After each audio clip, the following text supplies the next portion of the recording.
여러분들이 저를 차상영 목사를 성광교회 담임 목사로 인정해 주는 것이 옳아요? 아니면 제가 막 돌아다니면서 나 성광교회 담임 목사라고 그렇게 하는 것이 옳아요?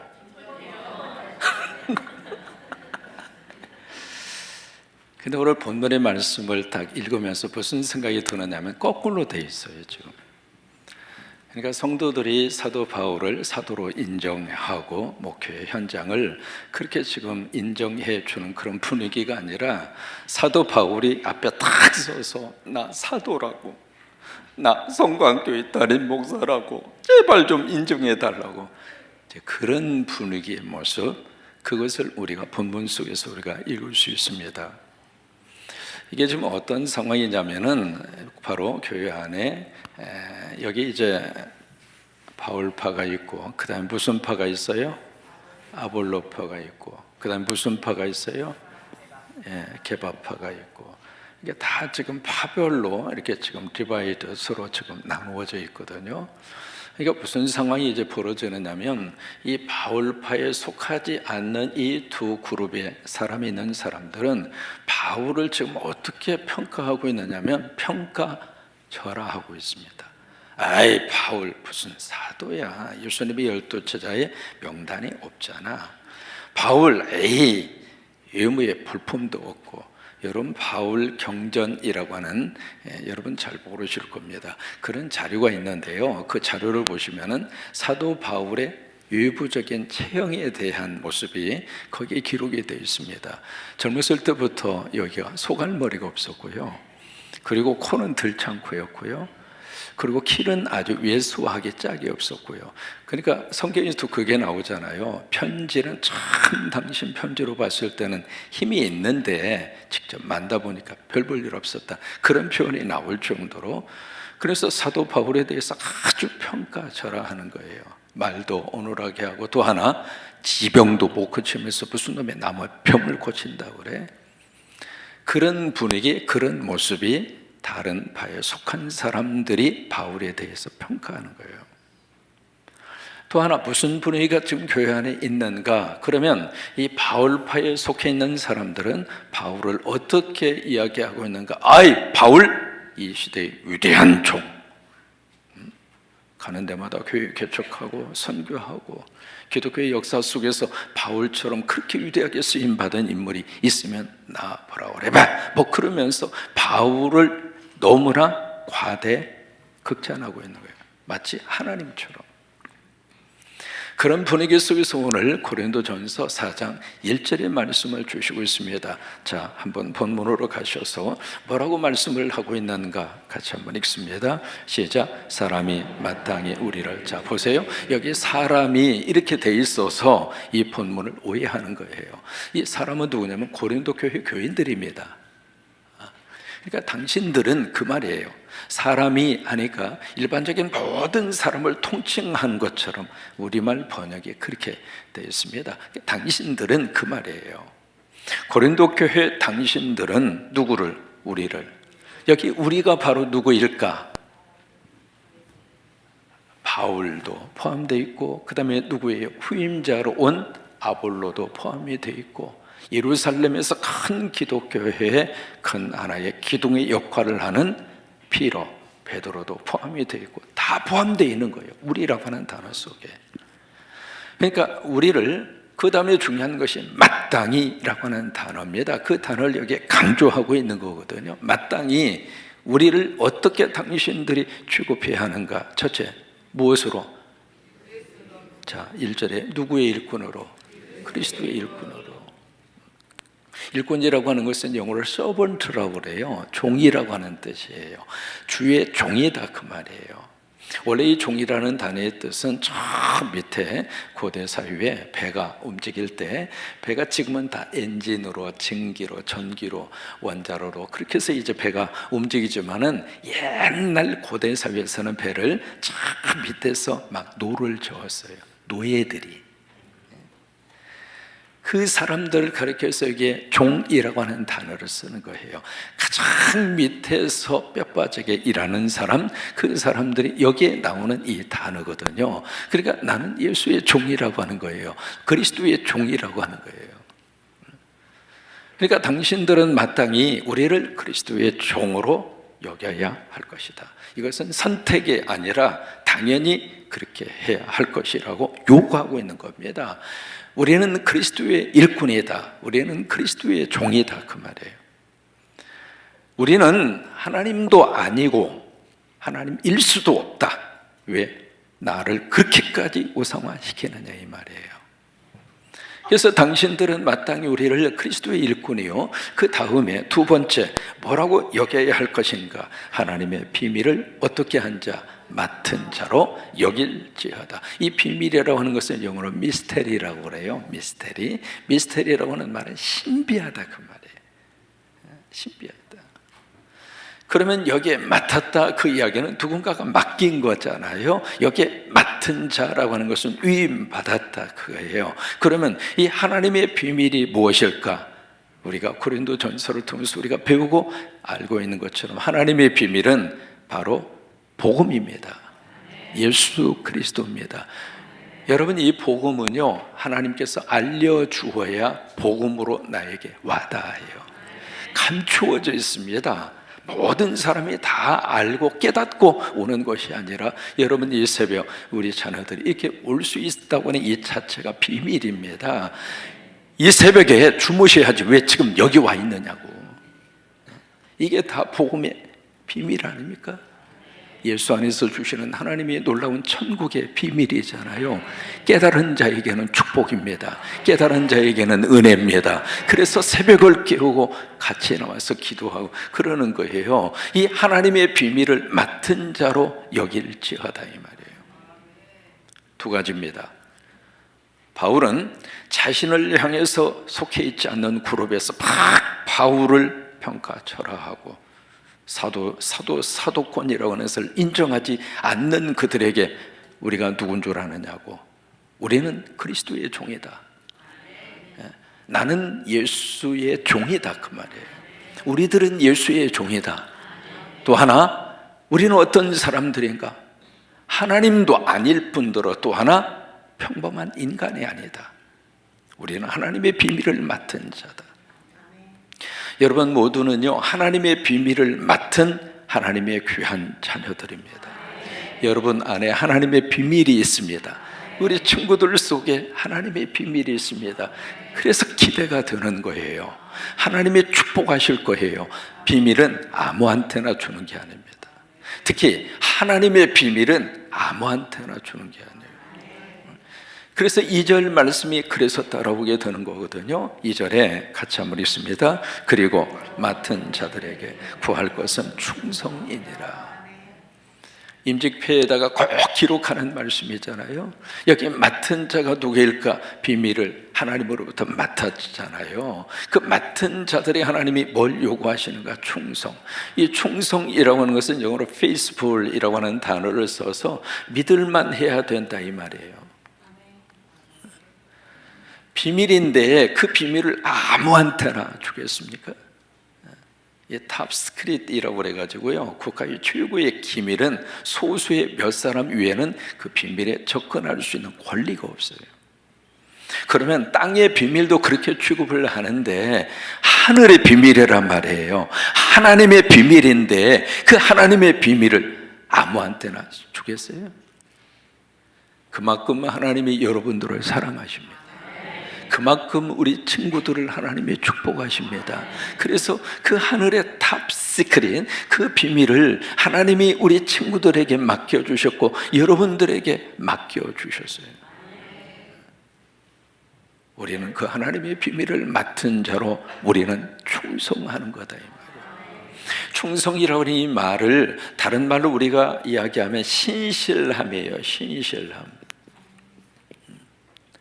어느 분야든지 신실하면, 다시 말해 trust, 신뢰할 만하고 faithful, 그리고 믿음을 가지고 어느 분야든지 그렇게 하면 그 분야에서 하나님이 귀하게 들어 쓰셔요. 여러분, 제가 오늘 설교를 하고 그리고 나서 더 이상 설교 안 하죠. 내일 또 주일날 1부, 2부, 3부 설교해야 되잖아요. 그 주일날 1부, 2부, 3부 설교 딱 끝나면 이제 됐다, 이제 편하다. 그리고 설교 준비 안 하고 편하게 쉴 수 있죠. 어떻게 하세요? 신실함이 요구되는 거예요. 계속 이 강대상에서 더 이상 쓰지 말아라, 그 말씀이 나에게 주어질 때까지 신실함이에요.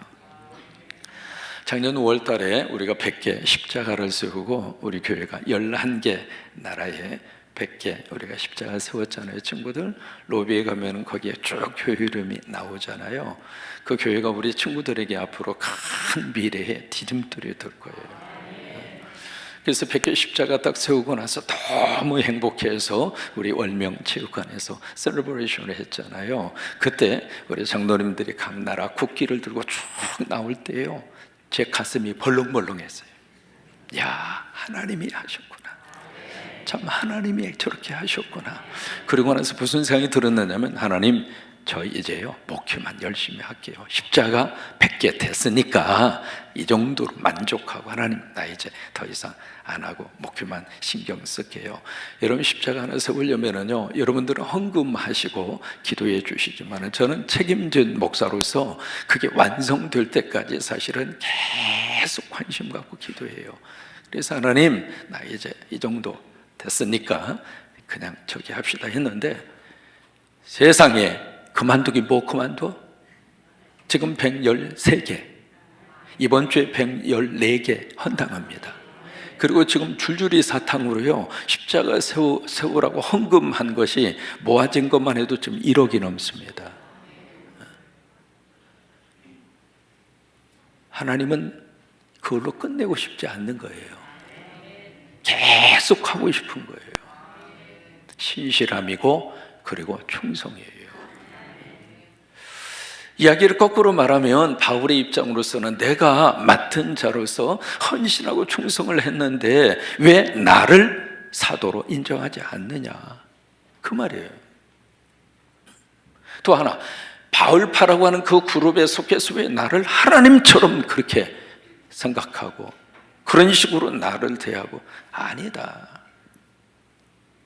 나는 하나님도 아니고 인간인데 그 인간 그룹에서도 평범한 인간은 아니다. 왜? 비밀을 맡은 자니까. 여러분, 이게 바울이 가지고 있는 큰 영적인 자존감이에요. 여러분 모두가 다 그런 자부심을 꼭 가지시기를 바랍니다. 그러면서 3절 말씀에 뭐라고 말씀이 이어지는가? 3절 같이 한번 읽겠습니다. 시작. 너희에게나 다른 사람에게나 판단받는 것이 내게는 매우 작은 일이라 나도 나를 판단하지 아니하겠다. 이게 판단이라고 하는 단어가 2번 나옵니다. 너희에게나 다른 사람에게 판단받는 것 나에게 있어서는 매우 작은 일이다. 그들이 판단했잖아요. 바울에 대해서 기도 왜소하고 들창구에다가 머리도 없지, 말은 어눌하게 하지.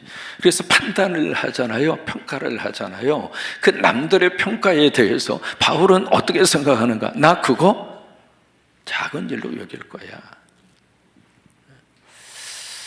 참, 이게 살면서 주변 사람들로부터 평가를 우리가 받을 때가 있어요. 주변 사람들에게서 판단받을 때가 있습니다. 그 판단받을 때 사실은 바울의 입장으로서는요, 이 고린도 교회 세우기 위해서 얼마나 희생하고 헌신하고 애썼는지 몰라요. 근데 그런 교인들이 바울에 대해서 그렇게 사도도 아니라고 평가하고 판단을 할 때 바울의 입장으로서는 마음이 어땠을 것 같아요? 속상하는 정도가 아니죠. 나름대로 설교 준비해서 나름대로 제가 할 수 있는 최선을 다해서 설교를 딱 하고 딱 끝나고 나갔는데 교인들이 저것도 설교라고 해. 아휴. 그런 어떤 판단과 평가를 들을 수 있을까요? 없을까요? 들을 수 있죠. 근데 그런 것에 대해서 바울은 어떤 태도를 가졌는가? 당신들이나 다른 사람들이 나에 대해서 그렇게 판단하고 평가하는 것이 나에게 있어서는 매우 작은 일이라.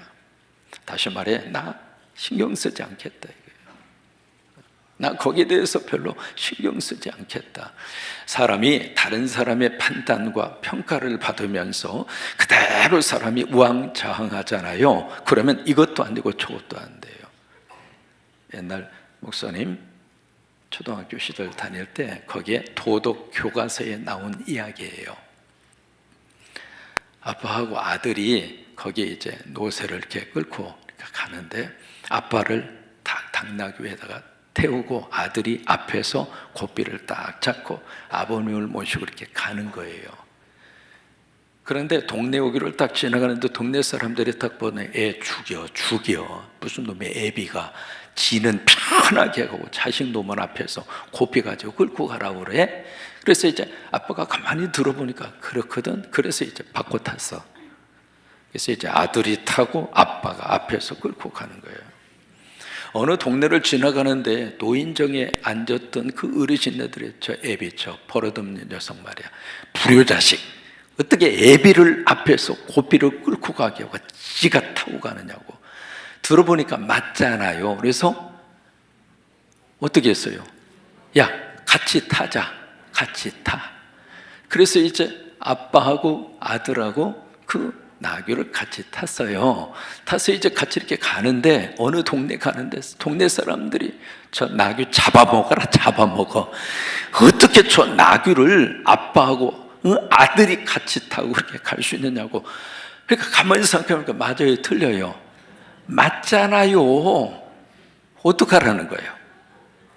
응? 아빠가 타고 가도 뭐라고 그래? 자식 놈이 타고 가도 뭐라고 그래? 같이 타고 가도 뭐라고 그래? 어떻게 해야 되겠어요? 그래서 야야야, 방법이 없다. 그래가지고 나귀 발을 묶어가지고 딱 나무를 끼워서 아빠하고 아들이 메고 갔다고 그러잖아요. 주변 사람들의 말을 참고할 수는 있지만 주변 사람들의 말에 휘둘리기 시작하면 아무것도 안 돼요. 바울은 그랬다 이 말이에요. 참고는 해야죠. 무시하면 독불장군이 되니까. 그러나 주변 사람들의 말에 내 가치와 내 삶이 휘둘리지는 않았다 이 말이에요. 여러분도 그렇게 사시기를 바랍니다. 그래서 3절 말씀에 나도 나를 판단하지 아니하노니, 그러면서 4절 말씀에 4절을 같이 한번 읽겠습니다. 내가 자책할 아무것도 깨닫지 못하나 이로 말미암아 의롭다 함을 얻지 못하노라. 다만 나를 심판하실 일은 주시니라. 여기에 자책할 아무것도 깨닫지 못했다, 그 이야기는 영어로는 그렇게 되어 있어요. My conscience is clear. 내 양심은 깨끗했다 이 말이에요. 내 양심은 깨끗하게 살았다. 남이 뭐라고 하든 누가 뭐라고 하든 내 양심은 하나님 앞에서 내가 양심대로 살았다. 그 얘기는 뭐예요? 나 양심대로 최선을 다해서 살았다. 사람이 한 번 살잖아요. 우리 친구들 꼭 기억해요. Life is just one time. 삶은 딱 한 번 사는 거예요. 2번 살았으면 얼마나 좋겠어요. No, never. Just one time. 딱 한 번 살. 그래서 인생을 가르쳐서 일생이라고 그래요. 우리 친구들만 한번 해봐요. 인생은 일생이다. 아주 고차원적인 철학이에요. 한 번밖에 못 살아요. 한 번 살다 가는 인생인데 내 삶에 여기 바울처럼 나는 양심대로 살았다. 난 자책할 것이 없다. 이렇게 사는 것이 제대로 사는 거잖아요. 아무리 높은 자리에 올라갔다 할지라도 늘 양심 속에 뭔가 그런 걸 가지고 불안하고 그냥 초조하고 그렇게 사는 삶보다도 하나님 안에서 평범하지만은 내 양심대로 끓일 것이 없이 그렇게 삶을 사는 사람이 성공하는 사람이에요. 나는 그렇게 살았다 이 말이에요. 그러면서 내가 자책할 아무것도 나는 깨닫지 못하였노라. 그러면서 나도 나를 판단하지 아니할 것이다. 그러면서 4절 말씀에 다만 나를 뭐예요? 심판하실 일은 주시니라. 그러니까 내가 최선을 다해서 내 삶을 살았지만 바울은 자기 의에 빠지진 않았어요. 마지막 5절입니다. 같이 한번 크게 한번 읽습니다. 시작. 그러므로 때가 이르기 전 곧 주께서 오시기까지 아무것도 판단하지 말라. 그가 어두움에 감추인 것들을 드러내고 마음의 뜻을 나타내시리니 그때에 각 사람에게 하나님으로부터 칭찬이 있으리라. 예수님이 오실 때까지 나도 나를 판단하지 않겠고 나도 남을 판단하지 않겠다. 주님이 오시면 선악간의 모든 것이 다 드러나야 될 것이다. 각 사람이 행한 대로 하나님이 상을 주시게 될 것이다. 우리가 사역을 하고 일을 하면서 늘 마음속에 요구되는 것이 있습니다. 그게 바로 뭘까? 다른 사람으로부터의 인정과 칭찬입니다. 너무 거기에 목말라 하면 사람이 참 어느 때는 그래요. 인정해주면 우쭐대고 인정해주지 않으면 코가 석자 나빠지고. 우리가 주님을 섬기고 하나님을 섬기면서 우리가 그럴 수 있는 가능성이 참 많습니다. 그런데 여기 바울을 통해서 하나님이 무슨 말씀을 주시는가? 나는 하나님의 상을 기대하겠다. 나는 하나님의 상을 기대하겠다. 여러분, 하나님의 행한 대로 갚아주시고 하나님의 상 주십니다. 유년부, 초등부 하나님의 상을 주십니다. 새벽에 제단을 쌓은 오늘 이렇게 지킨 우리 친구들에게 하나님의 큰 상이 있을 줄로 믿습니다. 결론입니다. 오늘 바울은 우리에게서 무슨 메시지를 주는가? 적어도 우리가 하나님의 부르심을 받은 하나님의 일꾼이요 비밀을 맡은 자라고 하는 이 영적 자존감, 어떤 일이 있어도 이 자존감 하나만은 꾸기지 마십시오. 이거 붙잡고 남은 삶을 잘 살아낼 수 있는 우리가 될 수 있게 되기를 축복합니다. 그래요, 우리는 하나님의 일꾼입니다. 따라서 하십니다. 나는 하나님의 일꾼입니다. 나는 하나님의 비밀을 맡은 자입니다. 아멘. 다시 한 번만 합니다. 우리 친구들도 따라서 해요. 나는 하나님의 일꾼입니다. 나는 하나님의 비밀을 맡은 자입니다. 어깨 펴시고 당당하게 사세요. 아멘.